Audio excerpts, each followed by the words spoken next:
안녕하세요. 김영환 변호사입니다.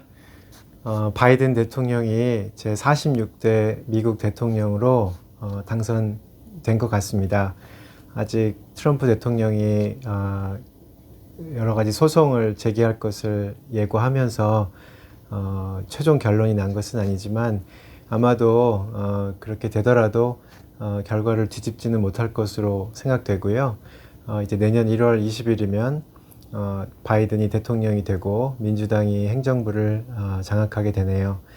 아무래도 몇 번 말씀드린 대로 이민법을 제 주 업무로 담당하다 보니 민주당 정권이 이민 정책이 저희 이민자들에게 유리하기 때문에 늘 그 뉴스에 신경을 쓸 수밖에 없습니다.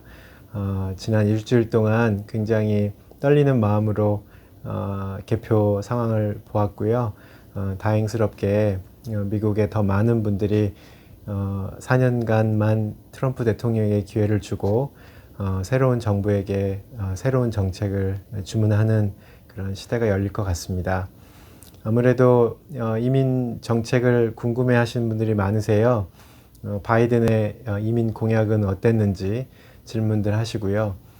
제가 그 바이든 후보의 대통령 선거 공약집에 적혀 있는 이민 내용을 정리해 드려서 조금 간단히 말씀드리겠습니다. 아무래도 그 내용이 앞으로 4년 동안 모든 정책에 반영될 것으로 보이니까요. 크게 세 가지인데요. 첫 번째는 트럼프를 다 뒤집는 겁니다. 트럼프가 시행해왔던 모든 정책이 이민자의 나라로서의 미국의 정체성을 모두 부인하고 미국에 있는 백인 위주의 정책을 썼었기 때문에 이제 바이든은 앞으로 4년 동안 그 모든 반이민 정책을 다시 원상태로 회복하는 것을 본인의 공약사항에 매우 강조하고 있습니다. 그래서 취임 후 100일 안에 여러 가지 진행할 것 중에 예를 들면 퍼블릭 차지 룰에 대한 공적 부조에 대한 룰도 원상태로 회복할 것을 공언하고 있고요. 그리고 청소년 추방유예 다카 제도도 원상태로 회복될 것 같습니다. 그리고 뭐 무슬림 컨트리에 대한 어떤 밴이라든지 모든 반이민 정책에 대한 행정명령, 즉 법이 통과되지 않아도 대통령이 명령으로서 시행했던 것들은 새로운 대통령이 그 행정명령을 무효화하면 되는 것이니까요. 많은 정책들을 다시 원상태로 복구할 것을 공언하고 있습니다. 두 번째는 어떻게 보면 휴머니즘의 복구라고 하면 될 것 같은데요. 저희가 다 느끼다시피 바이든 대통령은 굉장히 착한 사람입니다. 성품이.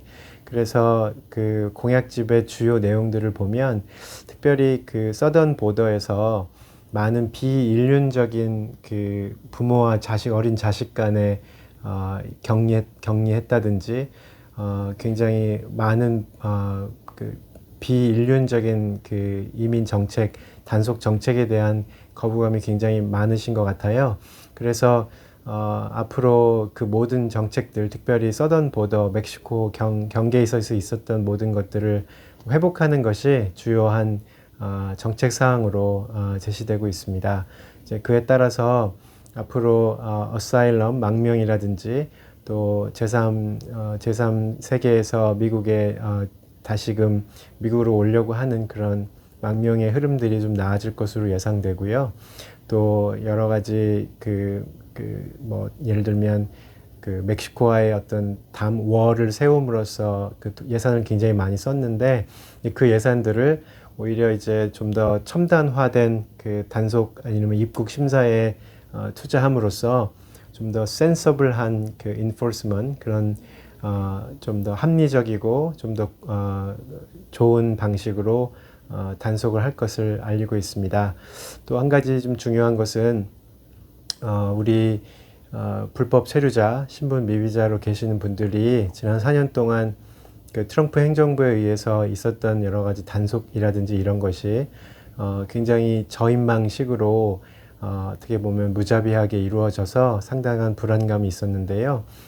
바이든은 다시 원래대로 돌아가서 당연히 그 법에 대한 단속은 하지만 아무래도 미국 전체에 있는 불법 체류자 숫자에 비했을 때 단속을 할 수 있는 권한, 여력이 제한적이기 때문에 그래서 그 인원을 감안했을 때 중범죄자 위주로 단속 권한을 집행하겠다라는 것을 명시했습니다. 따라서 그 부분도 굉장히 분위기가 좋아질 것으로 예상이 됩니다. 마지막은 이제 큰 틀은 모든 여태까지 이민법 시스템을 이제 모더나이제이션 하겠다는 건데요. 사실 이제 이 부분은 뭐 트럼프나 오바마나 바이든이나 다 마찬가지인데 지금 모든 외국인에게 어떤 비자를 주고 어떻게 영주권을 얻게 하고 이 모든 것들은 사실 다 법에 의해서만 결정이 돼야 되는 것이거든요. 근데 미국은 대통령이 집권한 정당이 양원제로 되어 있는 상원 하원이 나눠져 있기 때문에 그 다수당이 항상 묘하게 갈라졌었습니다. 그래서 법으로 통과돼서 이민법을 못 고친 지가 지금 20년이 넘었거든요. 그래서 그동안 그 안 되는 걸 억지로 하려던 게 행정명령들이었는데 뭐 이를테면 사면이라든지 또 1년에 몇 명만 줘야 되는 영주권 숫자라든지 또 어떤 비자 타입을 새로 만든다든지 여러 가지 일들이 있을 수 있는데 그 모든 것은 사실 법이 개정돼야지만 가능한 일이거든요. 그래서 아무래도 원래 선거 직전에는 이제 좀 민주당이 조금 블루 웨이브라고 그래서 민주당이 공화당을 다 이기고 상원까지 다수당이 될 확률을 예측했었기 때문에 공약집에도 보면 그러한 법률 개정에 대한 그 목표와 내용을 굉장히 많이 실어놨습니다. 근데 아무래도 내년 1월에 있을 조지아주 그 상원 결선 투표를 봐야 알겠지만 아마도 한 49대 51로 아슬아슬하게 갈릴 확률이 많아서 어쩌면 오바마 행정부 8년 동안 있었던 그러니까 정부가 추진하지만 의회에서 통과되지 못하는 상태는 어쩌면 계속될 확률이 조금 많아지고 있습니다. 그래서 그 부분은 앞으로 법률 개정이나 이런 흐름들을 어떻게 진행할지 보면서 저희가 판단해야 될 것 같네요. 어쨌든 지난 일주일 동안 사실 떨리는 마음으로 보다가 다행스럽게도 바이든 후보가 선거에 승리한 것 같은데요. 이 와중에 여러 가지 좌우의 갈등 또 어떻게 보면 거짓 뉴스 같은 것들이 많아서 그 패배한 그 공화당 지지자분들의 또 마음을 또 흔들고 있고 해서 사실 많은 그 나라에 좀 안정이 없는 것 같아요. 하루빨리 이 모든 상황들이 잘 정리되고 미국이 다시 하나가 돼서 좀 더 이 코로나 사태도 빨리 극복하고 정말로 길고 힘들었던 2020년을 잘 역사에 보내고 새해에는 미국이 조금 더 안정적으로 서로 배려하면서 그런 나라로 나아갔으면 좋겠다 그런 바람을 가지고 있습니다.